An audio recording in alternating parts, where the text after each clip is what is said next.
G'day guys and welcome back to AdosTheGreat YouTube channel. So guys, in today's video I will be putting together my draft copy of the NRL 2022 ladder or my ladder predictions. So the reason I'm saying this is a draft is because I want to do a final ladder prediction closer to kickoff of the season. So I want to sit down when the ladder predictor actually, the app actually gets released. So I can do it draw by draw because that's going to take forever just sitting down doing it. So I just get a phone call. So yeah, basically what I want to do is, sit down and just do the ladder predictor properly. But for now, I'm going to give you my way too early NRL ladder predictions.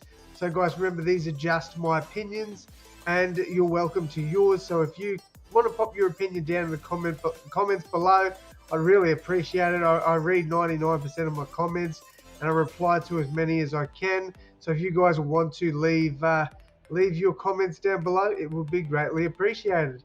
So yeah guys, here we go. We're going to jump into it guys. I'll cue the intro and then we will get into the video. Cue the intro.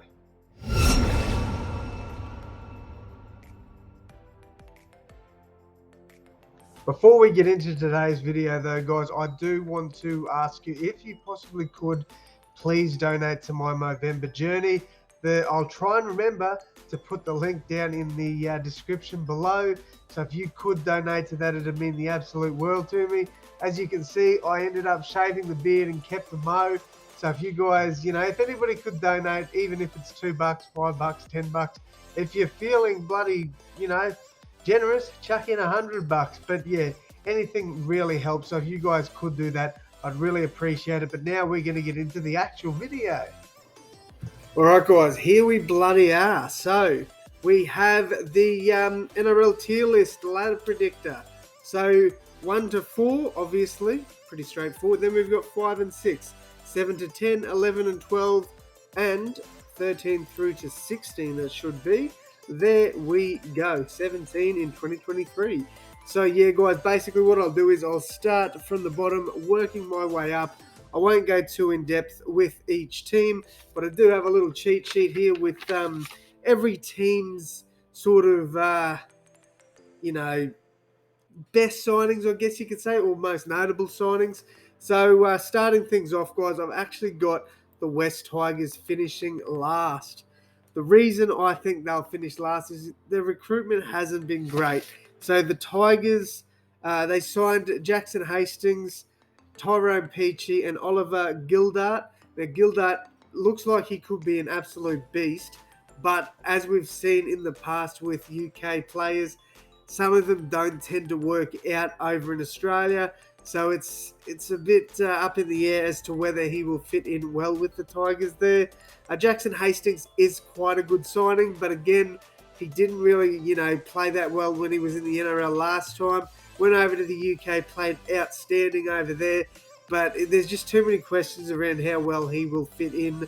They've lost Moses Mbai, Joey Leilua, James Roberts, Packer, Michael Cheekham. Like, there's a lot of decent role players there, and I don't see the Tigers finishing much higher than probably 14th. But for me, they're getting the wooden spoon in 2022. Continuing on, guys, I've got, wherever they are here, the New Zealand Warriors. So the Warriors finishing 15th. The reason behind that is they've lost a lot of talent. Like, Roger Tuivasa-Sheck was a massive loss. Yes, they have gained some pretty good names like Chad Townsend, Sean Johnson, Ash Taylor's on the train and trial, but I just don't know why they've signed so many halves. They've still got Reece Walsh, they've got Chanel Harris-Tavita. They've got an abundance of very good halves there, and I don't understand why they've put in Ash Taylor as well. I don't see where he's going to play. It's because they don't really need a utility. They've got Jazz Tavanga, they've got Cody Nikorima, they've got an abundance of halves and hookers there. I don't see why they've continued on with recruiting halves. I just don't think the Warriors will be very good next year. I think Reece Walsh is still going to take some time to develop, and yeah, I see them that 15th is my prediction for the Warriors. So this does say 2021. This is supposed to be the 2022 one. I just couldn't be bothered changing the title. Then we've got the North Queensland Cowboys. If this will let me, there we go. So I've got the Cowboys there. Now the Cowboys, they've signed some decent names. Like they've got, actually I think Townsend's gone to the Cowboys, if I'm not mistaken. So I do take that back. I apologise. I think he signed with the Warriors at the tail end of last season, and now he's signed on with the Cowboys. I do take that back. I apologise for that. I've got me writing down here, absolute pigsty. So I do apologise about that. That was my bad. I didn't read that properly. But the Cowboys have signed Peter Hiku, Tanoia Brown, I've probably butchered that name, and Chad Townsend. However, they do lose, obviously, Michael Morgan, Justin O'Neill, and Francis Molo, Morgan and O'Neill through retirement. So I think the Cowboys will struggle a bit in 2022. And we'll see some glimpses of some pretty good football at some stages from the Cowboys, but realistically, I don't see them doing that well in 2022. So 14th is the best I've got for them. Coming in at 13th, I've got the St. George Illawarra Dragons. Another team that weren't that great with like recruitment. The Dragons did add Jaden Sewer, which is a decent signing for them, coming over from my Rabbitohs. Very good player, but discipline is a bit of an issue there with him. George Burgess, not a bad signing as well. It's hard to say how he will go, though. I don't know. He played in the Super League and he didn't really play all that well over there. So I'm not. He could come back over here and have an absolute blinder for them. But I don't know. It's hard to say at this point in time. Moses Mbai didn't really fit in well at the Tigers. A fresh start could be good for him, but I don't really know how he's going to go with the Dragons. And then Aaron Woods is another sort of notable signing there for them. Again, he's kind of at the tail end of his career. I don't really see him doing all that well at St. George. Their losses are pretty big. You got Cameron McInnes, Matt Duffy, Paul Vaughan, Adam Clune. These are players, except for really Clune, but these are players that cemented a spot in their starting squad last year. So that's big losses for them, and I don't really think that they're going to play that well in 2022. I see them finishing around 13th. So sorry, Dragons fans, but not looking good for you guys. So we've got 12th, and I've got the Knights falling to 12th. And I'll explain why in a second. So their recruitment, in my opinion, was kind of poor. They couldn't really help the Connor Watson and Mitchell Pearce sort of scenarios. Watson had to do, he wanted to leave to go back to the Roosters, and that's fair enough. Had to do what's best for him. Blake Green retiring is a big shot in the foot for the Knights as well. And then they lose Mitchell Pearce as well. They've lost a lot of experience, and they brought in Dane Gagai, but I don't really think Dane brings that much to the Knights. He's a bloody good centre. He can absolutely kill it for them, but is he going to be that game-changing player? I don't think so. So they have lost a lot of talent there, and I think they will be one of the teams to fall a fair bit in 2022. And then at 11th, I've got the Canterbury Bankstown Bulldogs, arguably the best recruiting team of 2022. They brought in Josh Adokar, Matt Burton, Brett Naden, Matt Duffy, Paul Vaughan, Tavita Pangai Jr. Their losses are really just Dylan Napa, Adam Elliott, and Will Hopewadi. Realistically, they haven't lost too much other than that. So I'll give it to the Bulldogs. They've recruited really well, but they've got pretty much a whole new team, and that team's got to find, chemistry and how they're going to gel. So I think 2022 will be sort of learning off each other a bit, and we're not going to see too much improvement from the Bulldogs in 2022. A little bit, for sure, because, 16th to 11th is a pretty big improvement in itself, but I don't see finals footy just yet for the Doggies. Then at 10th, I have the Canberra Raiders. They've got the squad to make finals. They definitely do. But I don't see them doing it in 2022. They've signed Jamal Fogarty. They've gained Adam Elliott. But their losses are pretty big as well. Like, they've lost George Williams, obviously midway through the season, left. Ryan James, Silvia Havili, Sia Soliola, and Curtis Scott. I don't know if you could really say Curtis Scott and Sia, because they didn't really have too much to do with the starting squad last year. But still decent losses, I think Raiders are going to struggle a little bit next year unless Whiten and Croker come out and have an absolute blinder of a season. But I don't see them back into finals in 2022. I'm sorry, Raiders fans. I'm a big fan of the Raiders. I do like Canberra, but I don't see it happening. It's hard to say that because I do like the Raiders, but yeah, unfortunately, I don't see them making finals. Next up, I've got the Brisbane Broncos. I think they will just miss out on the top 8. And it's unfortunate because, as a Rabbitohs fan, I'd love to see Adam Reynolds take the Broncos back up into finals. But I do think they will be a finals contending team. I think they'll be up there, pretty late in the season and still be fighting for that top 8 spot come round 24-25. But, I don't think they've got what it takes yet to be at that next level. Reynolds is definitely going to help, and he's definitely going to help with Kurt Capewell to, help with development and all that with the young players in that team. But I think they're still probably a year away from finals football. All right, now we're going to get into the top 8. So at 8th spot, I'm going the Gold Coast Titans. It's not going to let me. There we go. Gold Coast Titans are in 8th spot for me. Definitely do think they can make it back up into the finals. The Titans do lose Tyrone Peachey, Jamal Fogarty, Ash Taylor, and Mitch Rain. Probably their biggest notable losses. Anthony Don's another one. But, I don't... their only signing is Isaac Liu. Big signing for them, but I don't see them moving up next year. I think they'll stay about where they are now. Definitely think that these two teams possibly could overlap them, depending on injuries and how the youngsters go. But for now, I'm popping the Titans in 8th spot.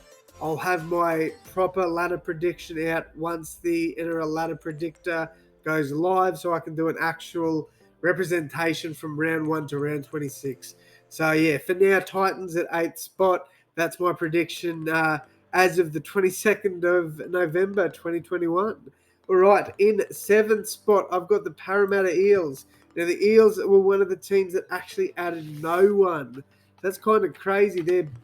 They're really their only loss as well, like their only notable loss other than like Will Smith was Blake Ferguson. So they really haven't improved. They've kind of gone back a little bit. Like I get they've got, they've definitely got depth in the back line to cover Ferguson. But I don't really see the Eels moving up. I think they'll be around that 7th spot. So that's my prediction there for Parramatta. The next one is Cronulla. I see Cronulla making finals again in 2022. And the reason for that is they went on a crazy recruitment surge. They went hard in their recruitment. So Dale Finucane, Nico Hines, Cameron McInnes, Matt Ikuvalu, just to name a few. These players are all going to slot straight in to the starting 17, and they're going to make a big difference. Like the players they lost were an aging Aaron Woods. They lost Sean Johnson, who's not a bad player, but, wasn't really doing it for them. Chad Townsend, obviously, is another one they lost midway through 2021. And Josh Dugan retired, I believe. So a few pretty decent losses, but I think their gains definitely make up for their losses, and that's why I've got them at number 6.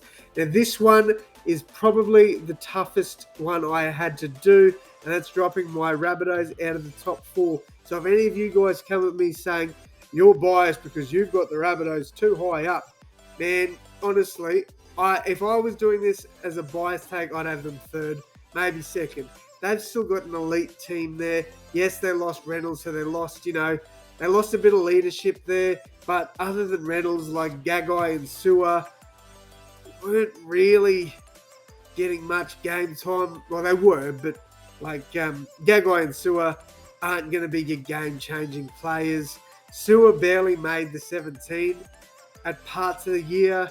Gagai, obviously, you know what he can do. He can play very well, but there's also games where he sort of goes missing defensively as well. You know, we've got Campbell Graham there. He can definitely fill those shoes. He's an absolute beast defensively. So we do lose a bit of attack with Dane Gagai going, but we make up for it with Michael Cheekham.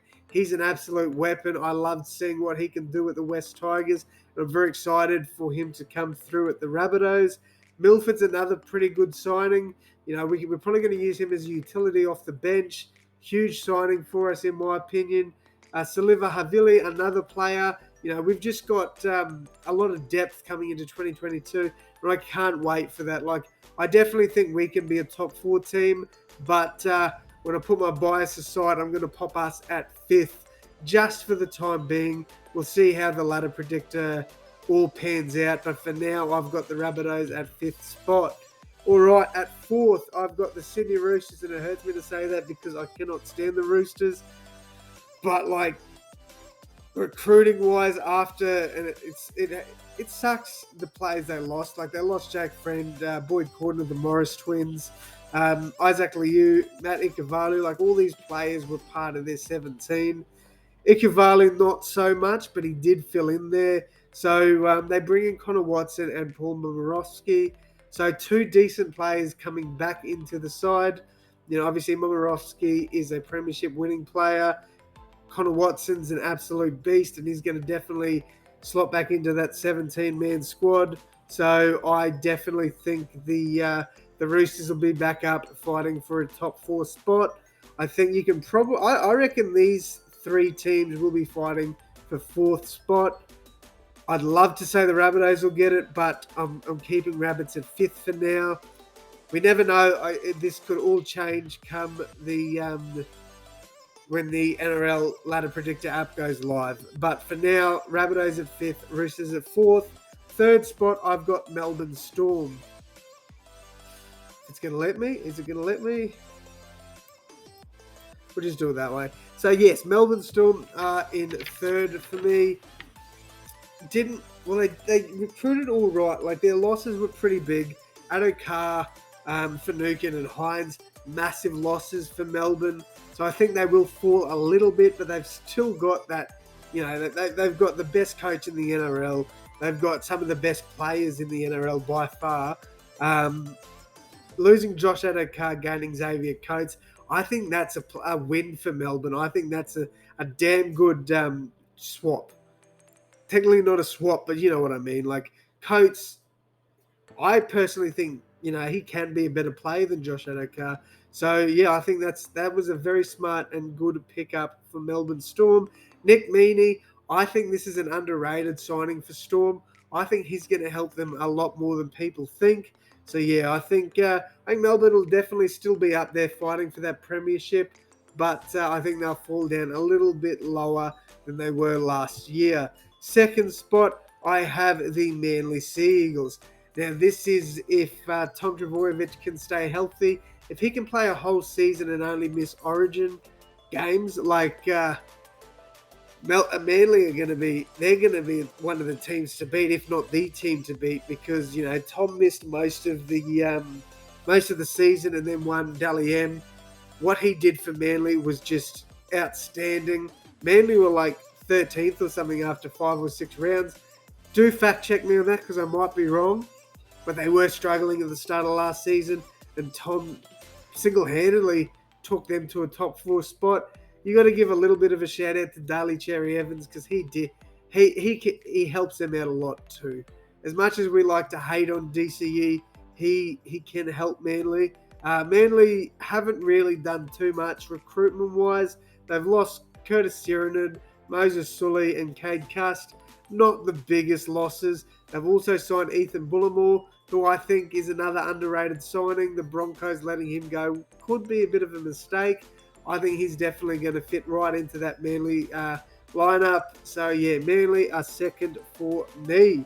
And finally, guys, obviously at number 1, I do have, and this will probably change. I will say this now. So, as of today, I've got Panthers at first.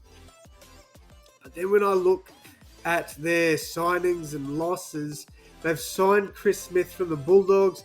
Not that big of a signing. He's not a bad player, and Penrith will probably turn him into a pretty good player. But, you know, the losses. Brett Naden, Matt Burton, Tavita Pangai Jr., Kurt Capewell, and Momirovski, like they're decent players. They're players that help them, you know, make it and win a grand final. So I think they're pretty big losses for them. I could possibly see it finishing this way, maybe this, but I think Penrith still have the team that can take them back to back. So this is, for now, my final ladder prediction for 2022. It will more than likely change when the ladder predictor does drop. So I will do another video then. Probably be mid-January or something. I'm not quite sure when they'll drop that. But for now, this is the ladder that I am going with. So guys, I hope you did enjoy this one. Please do subscribe because I'm planning to do a lot more NRL content in 2022. So not just tipping videos, I'll try and do a lot more fun stuff. I'll even try and get out with some of the boys and do some kicking content outside. So it's not all basketball or reactions on the channel. I want to try and get as much Aussie sports as I can into it. So yeah, guys, please do subscribe because I will have some fun stuff coming in 2022. So yeah, guys, my final ladder prediction as of the 22nd of November 2021 will probably change in January, but for now, this is what I'm going with. And the final ladder in January will look very similar to this. The only changes might be the Broncos slotting into the 8 or the Raiders slotting into the 8. But yeah, then maybe the Roosters and Sharks move up, or Sharks move down, Rabbits move up. I don't know. There might be a few little tweaks, but for the most part, I think this will be my ladder for 2022. So yeah, guys, thank you all so much once again. I hope you have enjoyed this one. Do leave a like, subscribe, and yeah, guys, I guess I will see you guys in the next one. Thanks, guys.